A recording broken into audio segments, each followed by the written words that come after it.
फलाही रियासत का मतलब हरगिज़ खैराती रियासत नहीं होता। पाकिस्तान में बहुत से लीडरों ने फलाही रियासत की बात की, लेकिन इमरान खान ने इसको एक बाकायदा नारा बनाया। उन्होंने स्कैंडिनेवियन कंट्रीज़ की मिसालें दी, उन्होंने फिर रियासत मदीना बनाने की बात की।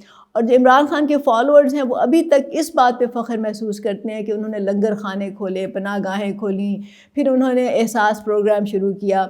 इसी तरह बिलावल भुट्टो जो हैं उन्होंने अभी हाल ही में कहा कि वो बेनज़ीर इनकम सपोर्ट प्रोग्राम को वो एक्सपेंड करना चाहते हैं। इस तरह नून लीग जो है वो मुफ्त में लैपटॉप देती है और इसी तरह के मुफ्त में ट्यूशन उन्होंने देने का वादे किए हैं। बात यह है कि मुफ्त चीज़ें देने से और खैराती काम करने से आप फलाही रियासत नहीं बना सकते। आप एक भिखारी तो बना सकते हैं, लेकिन आप एक बाइज़्ज़त और ख़ुददार कौम हरगिज़ नहीं बना सकते।